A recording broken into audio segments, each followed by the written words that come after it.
दोस्तों नमस्कार। एग्जाम की तैयारी चल रही है और नोबेल प्राइज विजेताओं के मुश्किल नाम याद करते करते थक गए हैं। तो भाई आज का ये खास सेशन बस इसी के लिए है।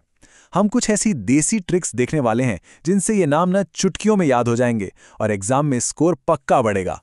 तो चलिए शुरू करते हैं।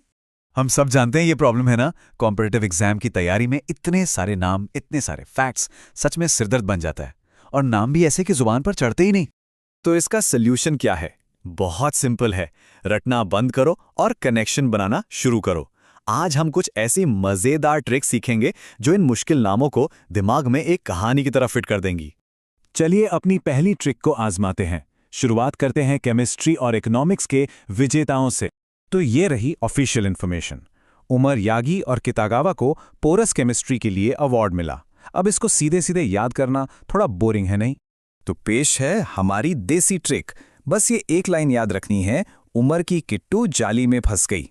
बस, है ना एकदम मजेदार। देखिए ये काम कैसे करता है। उमर से हो गया उमर, यागी, किट्टू से कितागावा और जाली मतलब नेट यानी कि पोरस केमिस्ट्री। हो गया याद? एकदम सिंपल। अच्छा, अब आते हैं इकोनॉमिक्स पर। फिलिप एग्योन को ये पुरस्कार मिला उनके ग्रोथ पर किए गए काम के लिए। और इसकी ट्रिक है, एगियोन यानी अघोरी ने ग्रोथ की जड़ी बूटी दी। अब देखिए, एगियोन सुनने में अघोरी जैसा लगता है ना? तो बस जैसे ही एग्जाम में एगियोन नाम दिखेगा ना, दिमाग में तुरंत अघोरी और उनकी ग्रोथ वाली जड़ी बूटी क्लिक कर जाएगी। चलिए अब आगे बढ़ते हैं लिटरेचर और पीस प्राइज के विजेताओं की तरफ और देखते हैं कि इन ट्रिक्स से ये मुश्किल नाम कैसे मक्खन जैसे आसान हो जाते हैं। साहित्य का पुरस्कार मिला है लाज़लो क्रास्नहॉरकाई को। हाँ, मैं मानता हूं ये नाम बोलना भी अपने आप में एक टास्क है, लेकिन हमारी ट्रिक के साथ कोई टेंशन नहीं। ट्रिक है, क्रॉस ने लिटरेचर का क्रैश कोर्स किया। सिंपल, क्रॉस और क्रैश, ये कनेक्शन दिमाग में तुरंत बैठ जाएगा। और अब पीस प्राइज की विजेता मारिया कोरेना मचाडो। इसकी ट्रिक तो और भी मजेदार है। मचाडो यानी मच्छर को मारकर पीस मिलाओ। ये तो हम सब जानते हैं कि जब मच्छर मरता है तो कितनी शांति मिलती है। अच्छा जी, अब आते हैं हमारी आखिरी दो साइंटिफिक कैटेगरीज पर, मेडिसिन और फिजिक्स।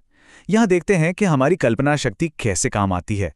मेडिसिन का प्राइज शिमोन साकागुची को टी सेल्स पर उनके काम के लिए दिया गया है।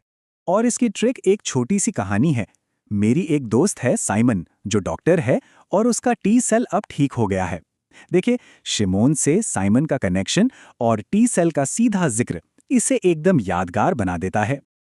और आखिर में फिजिक्स।